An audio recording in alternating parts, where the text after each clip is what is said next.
안녕하세요. 정기사입니다. 이번 영상은 제가 아직 대학원생일 때 한 번쯤 제 생각을 정리하면 좋지 않을까 싶어서 준비한 내용인데요. 대학원의 비효율성에 대해서 한번 좀 말씀을 드려보려고 합니다. 일단 제가 맨 처음에 소개시켜드리고 싶은 분은 이제 일론 머스크고요. 이분이 사실은 PhD를 했었습니다. 스탠퍼드에서 했는데 이틀 만에 관둡니다. 그래서 왜 관뒀냐라고 물어보는 그 인터뷰에서 본인이 이제 전기차에 관련된 연구를 수행을 해서 어떤 지식에 기여를 했을 때 실제로 그 지식이 쓰일지도 모르겠었고 해서 그냥 일단 그만두고 조금 더 실무적인 부분에 본인의 역량을 뽐낼 수 있는 어, 부분으로 자기가 넘어왔다라는 얘기를 합니다. 그러니까 이분은 사실은 대학원에서 했던 일에 어떤 큰 영향을 본인이 누린 케이스는 아니죠. 이제 반면에 레리 페이지랑 세르게이 브린 이 사람은 박사과정 도중에 알고리즘을 개발하고요. 그 알고리즘이 결국에는 구글을 만들어냅니다. 그러니까 이분들은 대학원 과정 중에 본인들이 만들어낸 지식으로 전 세계에서 가장 파워풀한 기업을 만들어내죠. 그래서 제가 소개시켜드린 이 인물들이 어떤 분은 이제 대학원에서 창출한 지식에 효과를 누린 케이스는 아니고 어떤 분은 대학원에서 창출한 지식을 가지고 대박이 터진 경우이긴 합니다. 근데 이제 제가 얘기하고 싶었던 건 결국에 대학원을 찾는 사람들은 어떤 새로운 지식에 대한 욕구가 있는 사람이라고 보시면 됩니다. 이제 제가 재밌게 보고 있는 웹툰인데 여기서도 얘기를 하죠. 대학원은 이제 대학교까지는 지식이 만들어진 것을 습득하는 과정이라고 보면 대학원은 현재 인간이 만들어내지 못한 지식을 창출하는 공간이다라고 보시면 됩니다. 그래서 현재 대학원이 갖고 있는 시스템을 한번 보면 이제 교수님이 계시고 이제 교수님이 연구를 따오고 거기에 따른 연구비를 쓰게 되고 그러니까 연구를 총괄하시는 거죠. 그리고 그 연구를 수행할 사람들을 누리게 됩니다. 이제 박사 후 연구원, 포닥을 쓸 수도 있고요. 뭐 박사과정, 석사과정 등을 고용을 해서 그 연구를 실질적으로 수행하게끔 합니다. 그 과정 중에 이제 결과를 창출하는 데에 조언을 주시고 또 어, 논문, 이제 연구의 결과물로서 나오는 논문은 어떻게 쓰는지도 지도를 해주십니다. 논문을 어떻게 쓰는지 이 연구의 결과물로 나오는 물론 결과물이 뭐 특허도 있고 뭐 다양한 것들이 있지만 이제 가장 꽃이라고 할 수 있는 논문이 어떻게 만들어지는지를 한번 말씀을 드릴게요.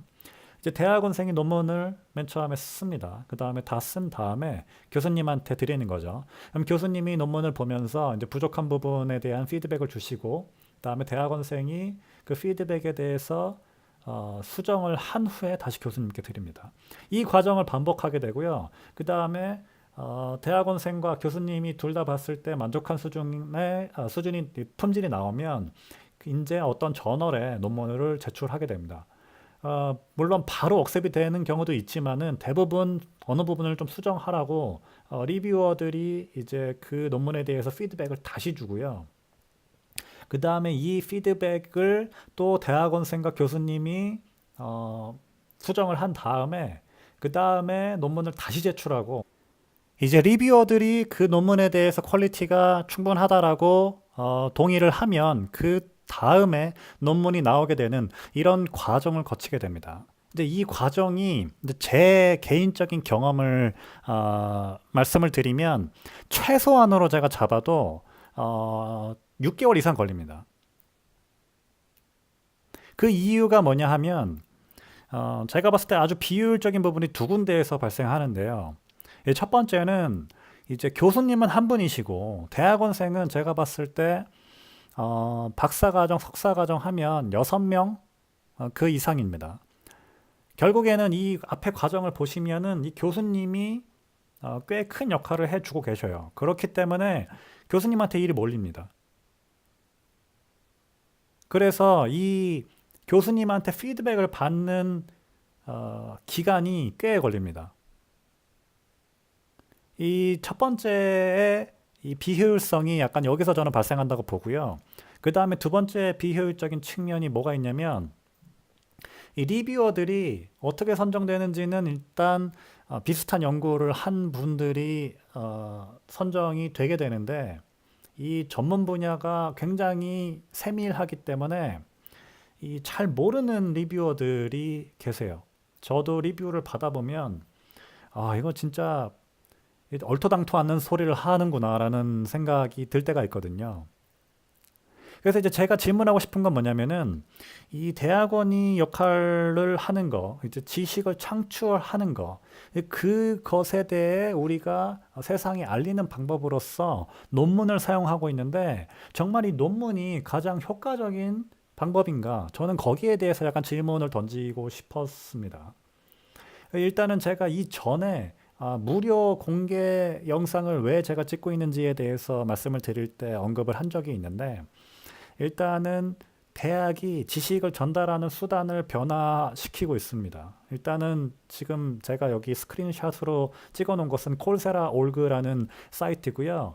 이 사이트가 공개 무료 강의들을 제공하고 있고 이 사이트를 이 회사를 통해서 실제로 유명한 학교들 여기에 있는 학교들 다 굉장히 유명한 학교들이잖아요. 그들이 이 회사와 연계를 맺어서 자격증뿐만 아니라 학위까지 제공을 하고 있습니다. 그러니까 조금 더 사람들한테 접근성이 좋은 방법으로 지식을 전달하는 수단을 쓰는 거죠. 그럼 이제 기존에는 이 교수님이 아주 메인 역할을 해주셨다라고 보면 지금은 지식을 얻는 방법이 굉장히 다양해진 거죠. 저는 유튜브에서 너무나 많은 것을 배웠고요. 그리고 콜세라에서도 많이 지식을 받았습니다. 저뿐만 아니라 이런 식으로 사람들이 현재 지식을 얻고 있다고 생각을 하고요. 그리고 지금 제가 논문을 어떻게 쓰는지 그런 부분에 있어서는 정말 교수님께서 제 석사 때, 박사 때 지도 교수님 두 분이 굉장히 중요한 역할을 해주셨다고 저는 보고 있는데 과연 이 교수님이 지금까지 전통적으로 해주셨던 역할을 나중에도 계속 하게 될까? 저는 이 부분에 있어서 좀 변화가 있을 거라고 생각을 합니다. 그리고 이제 논문에 대해서 제가 질문을 던졌었는데 이제 어떤 측면이 나오고 있냐면은 이제 논문은 학회 논문과 저널 논문이라고 이제 두 가지로 크게 분류를 하고요. 학회 논문의 특성이라고 보면은 학회 날짜가 정해져 있고 뭐 예를 들어 뭐 6월 15일 날 한다라고 정해져 있고 그 논문을 내야 되는 마감일이 정해져 있습니다.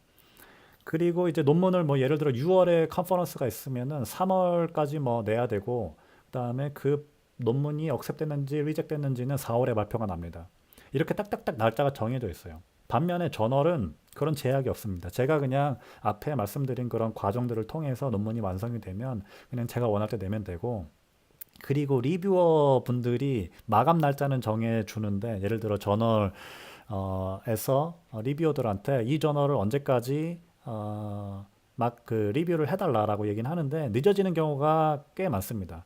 그래서 이게 저널은 나오는데 꽤 오래 걸려요. 그렇기 때문에 컴퓨터 공학, 과학 분야에서는 이 저널의 늦은 이 출간 기간을 비효율적으로 보고요. 왜냐하면 이쪽 분야는 굉장히 발전 속도가 빠르기 때문에 학회 논문이 오히려 저널보다는 학회 논문을 더 쳐주는 이런 변화를 조금 보이고 있습니다. 제가 아는 지식으로는 컴퓨터 공학 과학만 학회 논문이 굉장히 쳐주고요. 나머지는 아직도 다 저널 논문만 가치 있는 것으로 봐줍니다.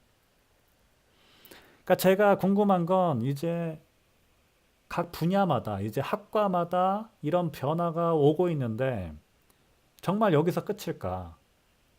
거기에 대한 저는 약간 질문이 있습니다. 지금 제가 똑같은 프로세스에 이런 약간 카메라로 이렇게 바꿔놨는데요. 논문이 아니라 다른 형태의 뭔가 지식 창출에 대한 보고가 이루어지지 않을까라는 생각을 하고 있고요. 그리고 아까 제가 교수님께서 전달해주는 지식이 이제 많이 줄어들 수 있다. 다양한 매체들이 존재하기 때문에. 그렇기 때문에 약간 앞에 프로세스에서 교수님이 사라지는 프로세스가 생길 수도 있고, 그리고 아예 이런 프로세스가 전부 없고 그냥 본인이 혼자 작성하고 발표하는 그 다음에 거기에 대한 책임은 본인이 다지는 이런 과정이 있지 않을까라는 생각도 좀 합니다. 그 구글 창업자 두 분에 대해서 말씀드렸잖아요. 근데 그분들이 쓴 논문을 보면은 지도 교수가 없어요. 그냥 그 둘이서 아이디어를 내고 알고리즘 개발하고 둘이 그냥 쓴 것 같아요. 근데 그렇게 세상을 바꿀 만한 천재들이 이제 그런 정도의 역할을 한 거고, 제가 앞에서 말씀드린 그런 굉장히 교수님이 중요한 역할을 해주시는 것은 굉장히 전통적인 방법이고 굉장히 많이 하고 있는데, 구글 창업자와 같은 과정을 거치는 사람들이 더 지식 전달의 수단이 다양해지면서 많아지지 않을까, 저는 그런 생각을 하고 있습니다. 제가 준비한 영상은 여기까지고요.